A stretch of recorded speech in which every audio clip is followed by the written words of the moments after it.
Well, good morning. It's me, Polcari, your host of the party, and today is Thursday, January 25th, 2024. And here are the things that you need to know. Well, tech takes the lead again, right? We can thank ASML for that. Netflix suggests that more people are staying home as subscriber growth goes through the roof. Ecodata today remains robust, which brings us to the whole Fed story. The bond auction disappointed yesterday. Treasuries to announce their borrowing schedule in the days ahead. And what do we have for dinner tonight? We're going to have the lamb chops and an orange butter dressing. So delicious. Easy to make. We'll get to that in a moment. So, as I said, tech takes the lead again, right? The tech-heavy NASDAQ 100 up 55 points. The S&P eked out a gain of 4 points, while the Dow lost 100, the Russell gave up 14 points, the Transport lost 138, and the S&P equal weight gave back 35 points. The strength in tech, a direct result of all the good news that we're hearing from the global chip sector of the industry, right? And that good news is sweeping across the whole industry as demand for sophisticated chips is surging, thank you to AI. It started yesterday with the Dutch chip maker ASML. It surged higher after reporting blowout earnings and offered upbeat guidance. That sent the stock up 8.5% yesterday, taking tech in Europe higher as well. And then tech here in the United States, higher as well. And that just confirms what we heard once again last week from Taiwan Setting. And so investors go all in on tech again. Tech names were quoted higher in the pre-market. And when the opening bell rang on yesterday morning, you could feel the excitement as investors did not and would not end up being disappointed because tech did great yesterday. All of your favorites surging higher. Microsoft up 1%. It is now a $3 trillion company like Apple. Nvidia up 2.5%. Meta up 1.4%. Google up 1%. AMD up 5.8%. Qualcomm up 0.6%. Broadcom up 2.2%. Intel up 0.4%. The semi ETF, the SOXX up 1.5%, while the growth trade, SPYG, gained 0.6%. Now, not to be forgotten, Netflix was up 10% or $52 to end the day yesterday at $544. They also reported earnings on Tuesday evening, and they reported that they added 13 million new subscribers in the fourth quarter of 2023. They raised their guidance, and they said operating margins are going to hit 24% in 2024. JP Morgan analyst Dougie Arnouth, who has an overweight rating on it and has a $610 price target, told investors that the results speak to how Netflix is taking a step closer to becoming global TV. Raymond James analyst Andy Merck thinks it's fairly valued where it is, but he added that even the most ardent bears will have trouble finding weakness in the fourth quarter, with the call and the numbers reading like a laundry list of successes. And Morgan Stanley's Benji Swinburne puts a $1,000 price tag on it by, get this, 2029. Is this guy kidding me? 2029? Dude, wake up. In any event, the excitement in Netflix dragged the other names in the sector higher as well. Roku up 3%, Fubo TV up 3%, Disney up 1%, Warner Brothers Discovery up 1%, and Paramount Global up 4/10. But the broader market did not enjoy the company of aggressive buyers at all yesterday, as seen in the lackluster performance of the Dow, the equal-weighted S&P, the Russell, and the Transports. Why? Well, the Fed fund futures markets are now pricing in only a 45% chance of a March rate cut, down from 80% last week and 100% just 2 weeks ago. And that is causing some concern that stocks maybe have gone a bit too far, too fast, at least here in the short term. Look, the economy remains strong. So why is there any disappointment at all? A strong, robust economy can handle 5.25% rates. I mean, they've been at that level for months now, and the economy does not appear to be gasping for breath, right? In fact, quite the opposite. And in fact, historically, 5+% rates are normal. But let's be honest, the most recent surge in the markets was a direct result of the multiple rate cut narrative that permeated investor psyche at the end of last year. A narrative, by the way, that I think was born out of the misinterpretation of the Fed commentary. Or is it just me? Am I the one who's maybe misinterpreting? I don't think so, but there are plenty of analysts and strategists that do not think, like I do not think, that the Fed should raise rates at all, right? Or that they should cut rates, right? There is no reason to stimulate the economy by cutting rates, according to the data. The economy does not need stimulating, but that does not stop the trader types from stamping their feet, right, until they get what they want. In fact, yesterday's eco data further supports the argument. The S&P U.S. manufacturing PMI, which was expected to be 47.6, which is contractionary, actually came in at 50.3, which is expansionary.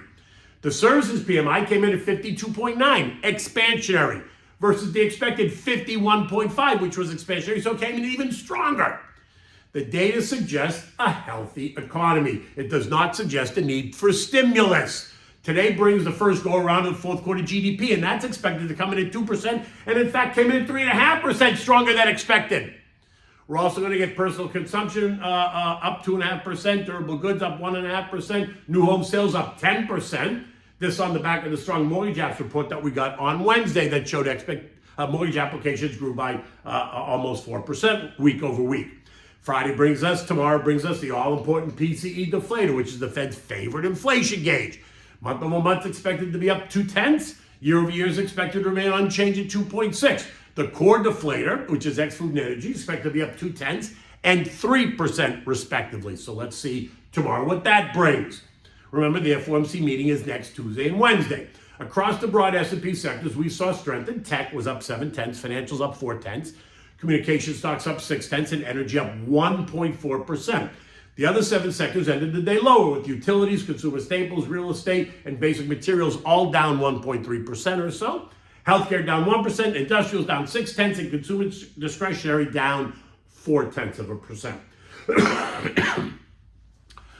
Which brings us now to bonds, right? Bonds came under a bit of pressure, with both the TLT and the TLH down about 0.6%, and that sent bond yields up just a bit. The 2-year now yielding 4.37%, the 10 years yielding 4.15%. The 30-year bond, though, climbed to its highest level, 4.4%. That's the highest level this year after a weak auction of 5-year notes. Now remember, the Treasury is about to announce the borrowing schedule for the February to April timeframe, and it is expected to be heavy. ̌ķīchī? The 5-year auction yesterday drew a yield of 4.055% versus the expected 4.035. And all that means is that buyers were demanding a bigger rate of return, think higher yield, which meant that they bid lower, right? Lower prices forces yields up, and that begs the question, what will happen next week when Janet announces the coming borrowing schedule? Right? But this should be no surprise because we discussed this in the fourth quarter of 2023. We know that there's this huge funding coming, and so what's the bond market and bond investors going to do? Oil, well, it traded right to the top of the very tight range that I had identified, rising 1.3% or $1 a barrel to end the day at 75.36, kissing resistance. This morning, oil is up again, rising 1.5% or $1.13 a barrel at 76.30.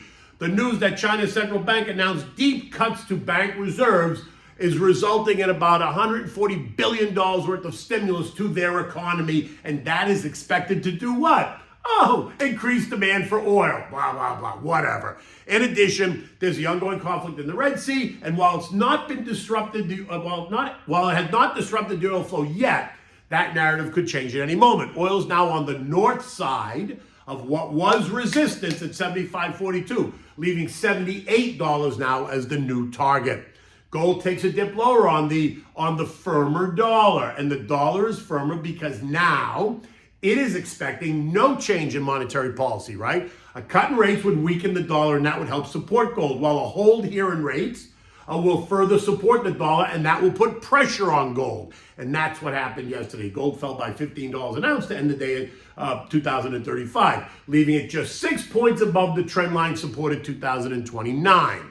Yesterday, I told you that with the odds falling, that we're going to get a cut in March, gold will churn within this current trading range, and that's exactly what it did. The current trading range is now defined by 2030 on the downside, 2100 on the upside.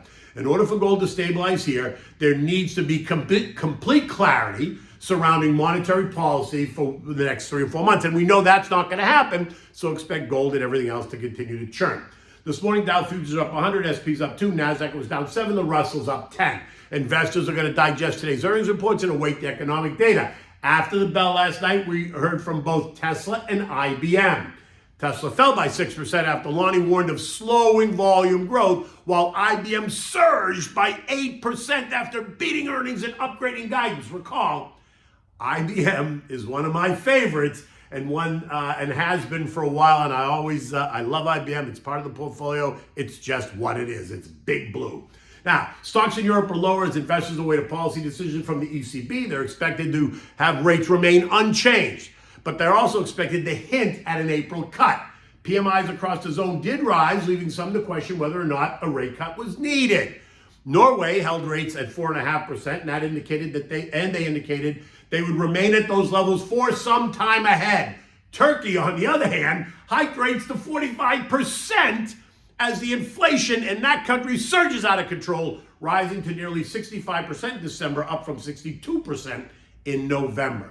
At 6:15 this morning, markets across the zone were all down between 0.2 and 1%. The S&P closed last night at 48.68, up 4 points, as the momentum carries us higher and higher, driven by technology and the idea that the Fed and other global central banks are preparing to cut rates. In the event that the Fed makes it clear that while they are considering all options, there is no plan to cut rates at any specific time or by any specific amount, I would then expect some air to come out of the balloon. And you should too. Now, if they suggest that the cuts are coming to a theater near you, then I suspect that the algos are going to continue to push stocks higher, right? Something I think is a mistake, but hey, look, that's me, so go along for the ride.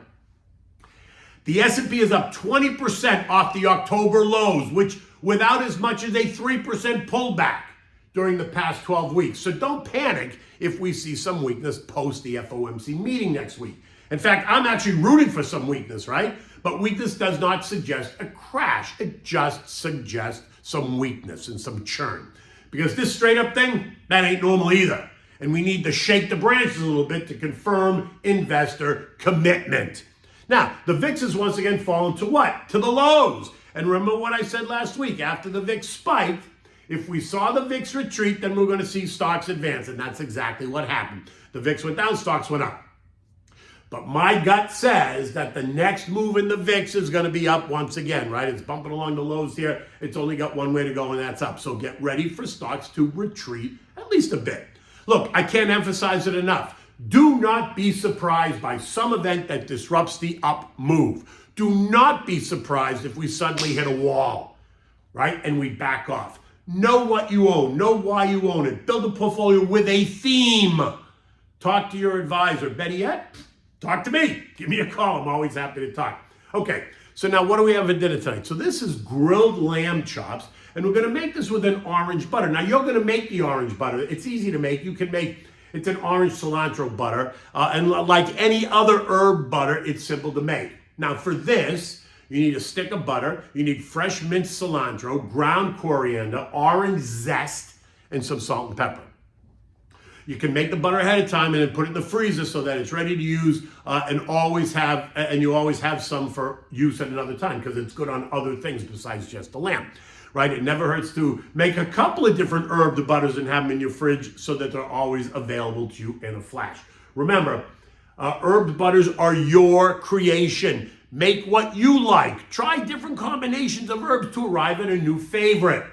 Let the butter, now to start, you want to let the butter rest on the counter for about an hour so that it softens naturally. Do not melt the butter in the microwave or the oven or the stove. You don't want to cook the butter, you just want it to melt. So don't heat it up, just leave it on the counter. Now in a bowl, you're going to add the softened butter, the minced cilantro, like 3 tablespoons, a dash of coriander, and about a teaspoon of orange zest. Mix that well, now season it with salt and pepper. Cover, refrigerate it for about 20 minutes. Now, take it out of the fridge and put it in wax paper, right? Now, ever so gently form it into like a log, right, in the wax paper. And then wrap it in saran wrap and put it in the freezer so that it hardens, right? So that's easier to use, cut it when you need it. Now, preheat your grill. Brush your chops with a bit of olive oil and then season them with salt and pepper. Simple, nothing complicated, right? A nice thick cut pork chop on the grill always works well with this orange cilantro butter. Now, place the chops on the grill. You don't want to burn them. They should be about 5 to 8 minutes on each side, depending on their thickness. You want a nice pink center in the pork, not raw, but you want it a little bit pink, right? remove it from the grill, cover it, let it rest for 2 or 3 minutes afterwards, but cover it. Now, place it on a warmed plate on top of the slice of orange cilantro butter. You want to top it with, you'll put it on the plate and then top it with the orange cilantro butter.